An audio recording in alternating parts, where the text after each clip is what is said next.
Exam preparation start গ্রুপের পক্ষ থেকে আমি আজকে আলোচনা করছি জিকের এই চতুর্থ সেটটি নিয়ে। এই সেটটিতে যে প্রশ্নগুলি রেখেছি সেগুলো এর আগে কেন্দ্রীয় রাজ্য সরকারের বিভিন্ন পরীক্ষায় এসেছে। এই প্রশ্নগুলো ICDS main, police, rail group D, NTPC প্রভৃতি চাকরি পরীক্ষার জন্য ভীষণ ভীষণ গুরুত্বপূর্ণ। আমরা দেখে নিই প্রশ্নগুলো এখানে কী কী রয়েছে। প্রথম প্রশ্নটি রয়েছে যে গদর পার্টির প্রতিষ্ঠাতা বা গদর পার্টির নেতা কে ছিলেন। অপশনগুলো কি রয়েছে? অপশান এতে ভগৎ সিং, বিতে রয়েছে লালা হরদয়াল, সিতে রয়েছে বালগঙ্গাধর তিলক আর ডিতে রয়েছে ভিডি সাভারকার। এক্ষেত্রে সঠিক অ্যান্সারটি হবে বিয়েরটা, অর্থাৎ লালা হরদয়াল। এবার আমরা কিছু ইনফরমেশন জেনে নিই এই গদর পার্টি সম্পর্কে। এই গদর পার্টি কিন্তু গড়ে উঠেছিল আমেরিকা ও কানাডায় বসবাসকারী যে সমস্ত ভারতীয়রা রয়েছে, এই ভারতীয়দের মধ্যে বিশেষ করে যারা শিখ সম্প্রদায়ের, সেই শিখ সম্প্রদায়ের মানুষদের নিয়েই এটা গড়ে উঠেছিল। এর লক্ষ্য কী ছিল?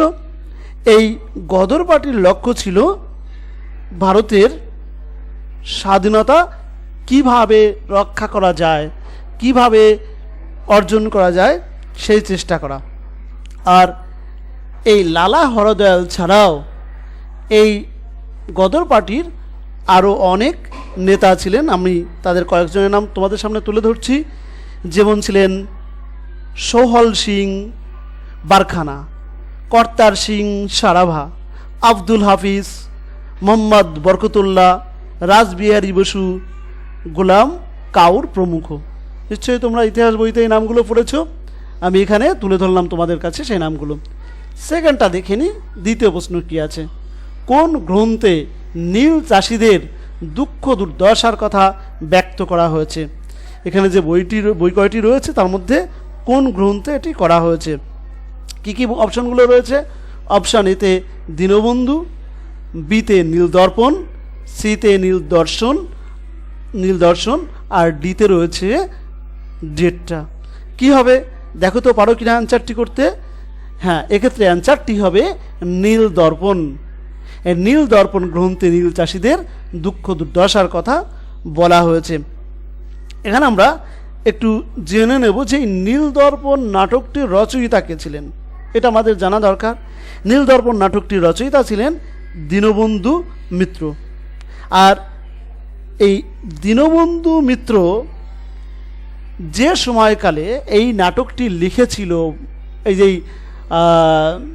তোমার নীল চাষিদের দুঃখ দুর্দশার কথা ব্যক্ত করে, সেই সালটা ছিল 1858 থেকে 1859 সাল। তবে সেটা প্রকাশিত হয় এর এক বছর বাদে, অর্থাৎ 1860 সালে।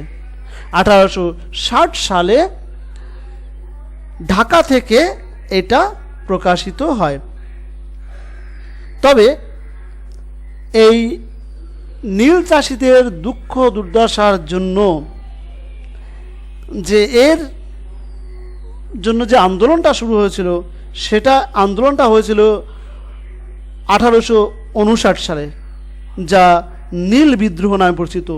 আর মাসটা হবে ওই ফেব্রুয়ারি মার্চ, 1859 সালের ফেব্রুয়ারি মার্চে শুরু হয়েছিল। আন্দোলনের কারণটা কি?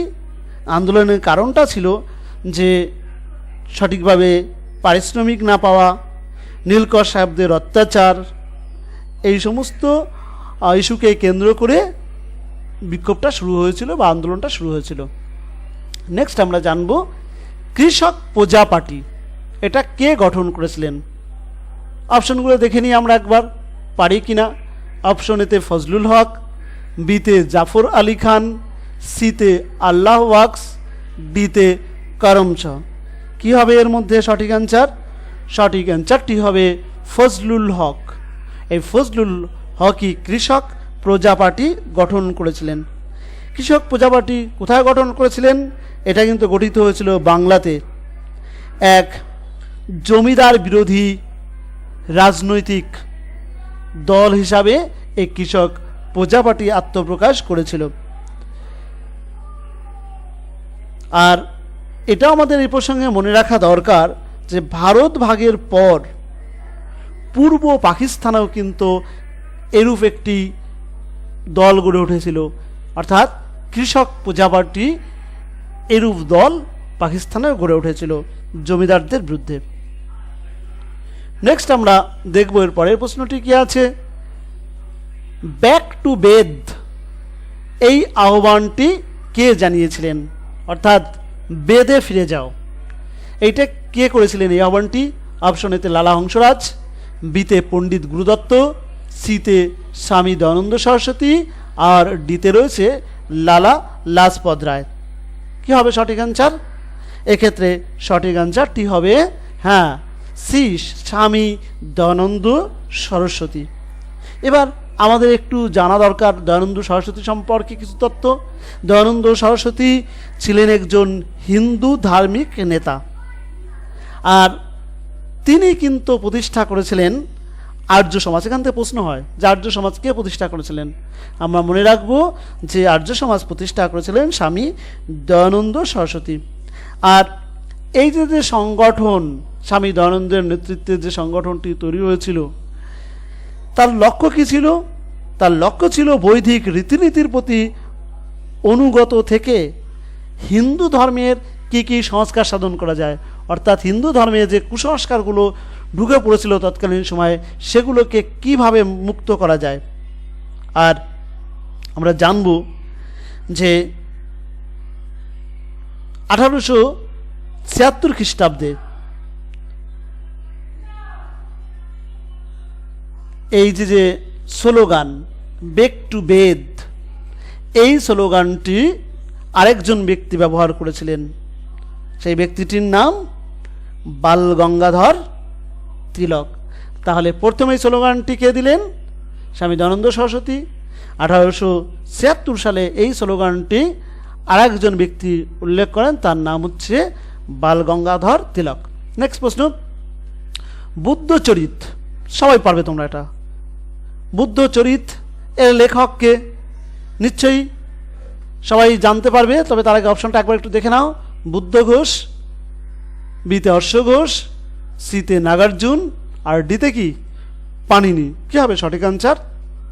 সঠিক অ্যান্সারটি হবে অশ্ব ঘোষ। কিন্তু প্রশ্ন হয় এখান থেকে যে এই বুদ্ধচরিত এই গ্রন্থটি কোন ভাষায় লেখা, এটা আমাদেরকে জেনে নিতে হবে যে এটা কিন্তু লেখা সংস্কৃত ভাষায়। আর এইটা মূল বিষয়বস্তু কি, কোন বিষয়কে কেন্দ্র করে এই বুদ্ধচরিত্রটা লেখা রয়েছে, এটাও তোমরা জেনে নাও। এটা লেখা হয়েছে গৌতম বুদ্ধের জীবনীকে কেন্দ্র করে। আর লেখা হয়েছিল কোন সময়কালে? এটা হয়েছিল 2য় শতাব্দীতে এই গ্রন্থটি লেখা হয়েছিল। নেক্সট পরের প্রশ্ন আমরা জেনে নিই, গোলামগিরি গ্রন্থটির লেখক কে? গোলামগিরি গ্রন্থটির লেখক কে? Option A sir Syed Ahmad Khan, B Rammohan Roy, C Jyotiba Phule, আর ডিতে রয়েছে B.R. আম্বেদকর। কি হবে এক্ষেত্রে? সঠিক অ্যান্সারটি হবে জ্যোতিবা ফুলে। অর্থাৎ জ্যোতিবা ফুলে এই গোলামগিরি গ্রন্থটি লিখেছিলেন। বলতে পারবে জ্যোতিবা ফুলে কোথায় জন্মগ্রহণ করেছিলেন? তার জন্মস্থান ছিল হলো পুনেতে।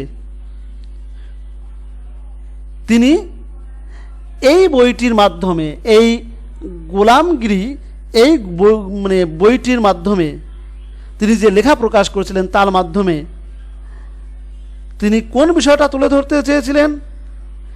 সেই বিষয়টি হলো যে আমেরিকাতে যে দাস প্রথা যেভাবে সমাপ্ত হয়েছে, যেভাবে আন্দোলন করে বন্ধ করা গেছে, ঠিক সেইভাবে ভারতীয় সমাজ থেকে যে জাতিগত বৈষম্য সেটাও দূর করা যাবে একইভাবে আন্দোলন করে।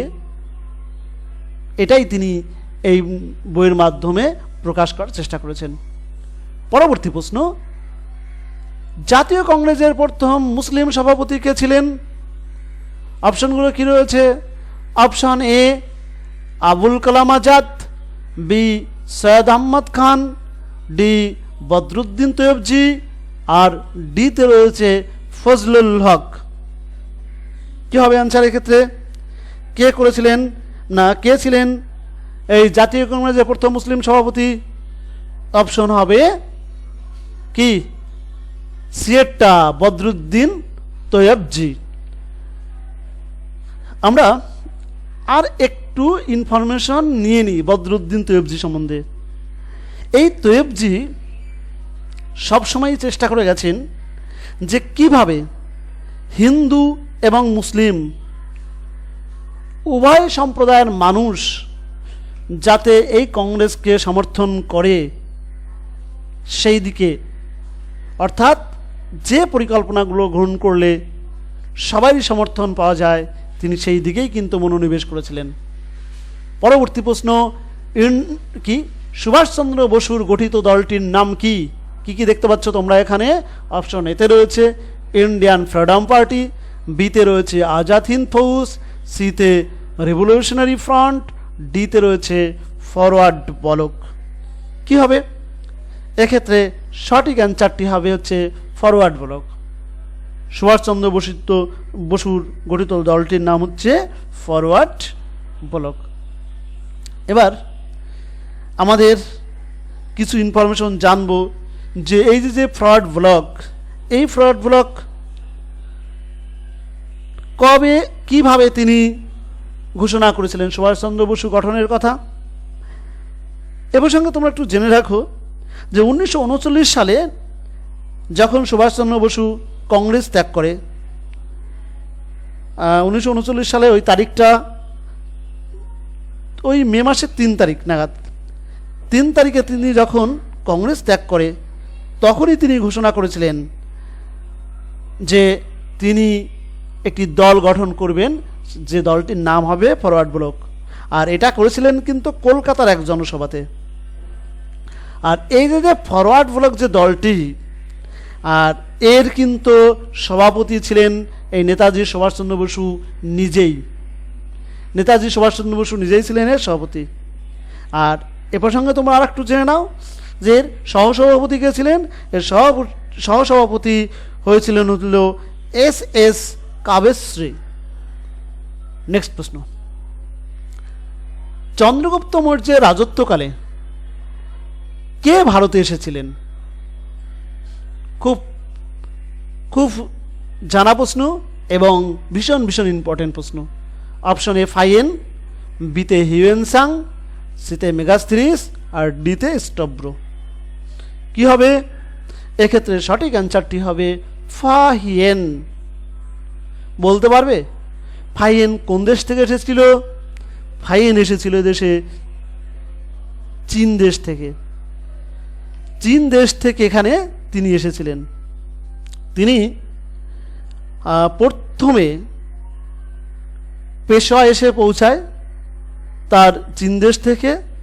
সেখান থেকে তিনি চলে যায় তক্ষশিলা, মথুরা, কৌনস, কৌশম্বী, কাশী, কুশিনারা, সরস্বতী, কপিলাবস্তু, বৈশালী, পাটলিপুত্র এবং নালন্দা, এই সমস্ত স্থানগুলো তিনি ঘোরেন। এরপর কলকাতায় পৌঁছান। সেখান থেকে তিনি জাহাজে চড়ে শ্রীলঙ্কা এবং যাওয়ার পথ দিয়ে আবার চীনে ফিরে যান ফাহিয়েন। নেক্সট প্রশ্ন, কোন স্থানে গৌতম বুদ্ধ প্রথম প্রবচন দিয়েছিলেন? প্রবচন মিন্স অর্থাৎ ধর্ম প্রচার করা।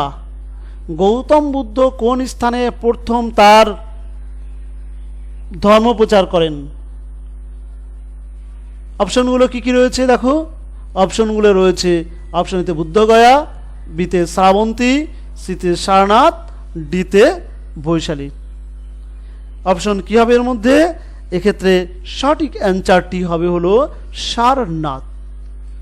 এই সারনাথ সম্পর্কে কিন্তু অনেক কিছু জানতে হবে আমাদের।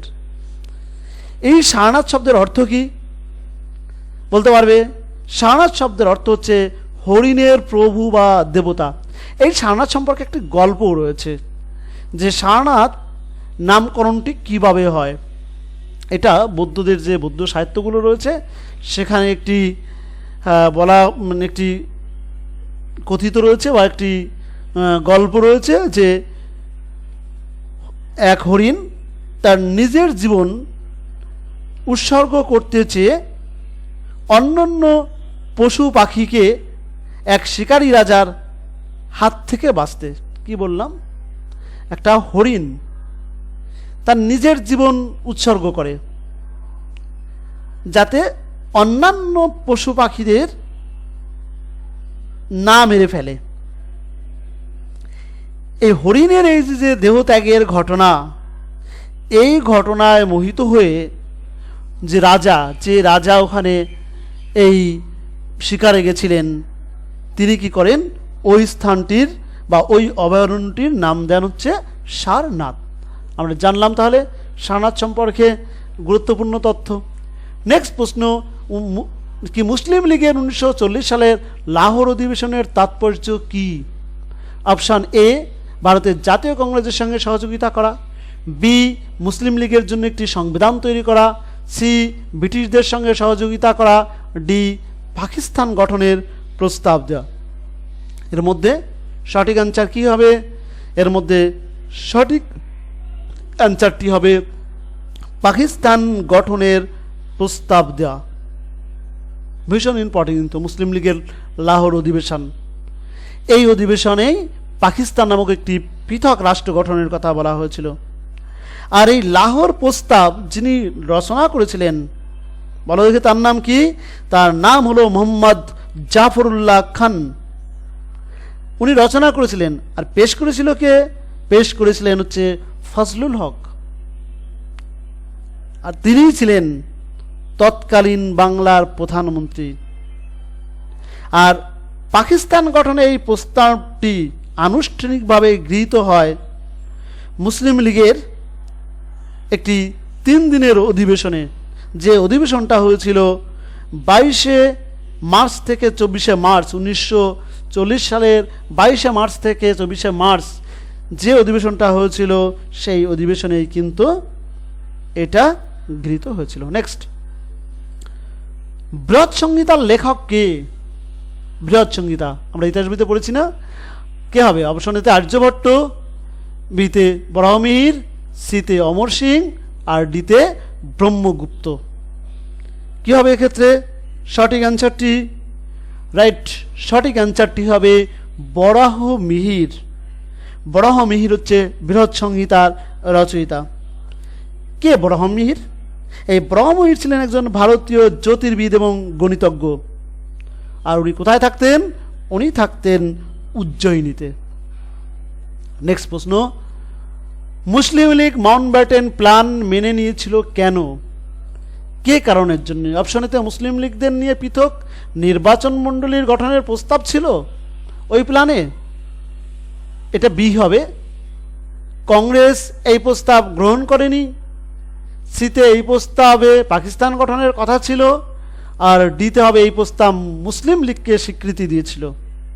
কি হবে সঠিক অ্যান্সার? এক্ষেত্রে সঠিক অ্যান্সারটি হবে সিয়েটটা, এই প্রস্তাবে পাকিস্তান গঠনের প্রস্তাব ছিল। আর এই প্রস্তাবটি ছিল 1948 সালের জুনের 3 তারিখে। এখান থেকে আমরা আরও কিছু একটু জেনে নেব যে এই প্রস্তাবে কিন্তু সরাসরি দেশভাগের কথা বলা না হলেও এখানে ঘুরিয়ে দেশভাগের কথা বলা হয়েছিল। অর্থাৎ এই প্রস্তাবেই যে পৃথক পাকিস্তান রাষ্ট্র গঠনের করে দেওয়া হয়েছিল। আর বিশেষ করে বাংলা এবং পাঞ্জাব, এই বাংলা এবং পাঞ্জাবে এই জায়গাটাতে এইটা কিন্তু বেশি করা হয়েছিল এই প্রচারটি, যে কিভাবে পাকিস্তান রাষ্ট্র গঠন করা যায়, তাতে কাদের সুবিধা হবে, যার জন্যেই তার পরিপ্রেক্ষিতে এই মাউন্টব্যাটেন প্ল্যান মুসলিম মেনে নিয়েছিল। পরবর্তী প্রশ্ন, 14তে আছে প্রাচীন ভারতের ইতিহাসে গবেষণার কারণে নিম্নলিখিত কোন ঐতিহাসিক প্রসিদ্ধ? অপশন এতে সতীশচন্দ্র, বিতে বিপিনচন্দ্র, সিতে রামশরণ শর্মা, আর ডিতে অমলেশ ত্রিপাঠী। সঠিক অ্যান্সার কী হবে? সঠিক অ্যান্সারটি হবে রামশরণ শর্মা। এই রামশরণ শর্মা সম্পর্কে আমাদের বেশ কিছু তথ্য জেনে নেওয়া দরকার। ইনি কিন্তু এমন এমন ঐতিহাসিক তথ্য দিয়েছিল যা আমাদের তৎকালীন সময়ে অনেক ইতিহাস সম্পর্কে অনেক ভ্রান্ত ধারণার থেকে আমাদেরকে সঠিক তথ্য দিতে সক্ষম হয়েছিল। তাছাড়াও ইনি বিজ্ঞানসম্মতভাবে ঐতিহাসিক ঘটনাগুলিকে বিশ্লেষণ করতে সক্ষম হয়েছিলেন এই রামশরণ শর্মা। নেক্সট প্রশ্ন, কে ঢাকায় অনুশীলন সমিতি গঠন করেছিল? আজকে আমার লাস্ট প্রশ্ন এটা। অপশন এতে প্রফুল্ল চাকি, বিতে পুলিন দাস, সিতে এস.এন. সান্যাল আর ডিতে যতীন্দ্রনাথ মুখার্জি। কি হবে? সঠিক অ্যান্সারটি হবে বিয়েরটা পুলিন দাস। পুলিন দাস সম্পর্কে জানার আগে আমরা একটু জেনে নিই, এই যে ঢাকায় অনুশীলন সমিতি, এটা কি অনুশীলন সমিতি থেকে পৃথক সমিতি না সেম? এইটা কিন্তু এই ঢাকার অনুশীলন সমিতি কিন্তু অনুশীলন সমিতির একটি শাখা। আর এই অনুশীলন সমিতিটি ঢাকায় স্থাপিত হয়েছিল 1905 খ্রিস্টাব্দে। আর এর যে সদর দপ্তর, সেই সদর দপ্তরটিও ছিল ঢাকাতে। আমরা জানলাম আজকের বেশ কিছু গুরুত্বপূর্ণ জিকে। তোমরা এগুলো পারলে আমার এই ব্যাখ্যাটি খাতায় লিখে রাখবে, যা তোমাদের একদম নির্ভুলভাবে পরীক্ষার প্রস্তুতি নিতে সাহায্য করবে। এবং একটা জিকের সঙ্গে অর্থাৎ 15টা জিকের সঙ্গে কম করে না হলেও 30 থেকে 40টা জিকে তোমরা শিখে যাবে। Thank you. ওকে, আজকের ক্লাস এ পর্যন্তই।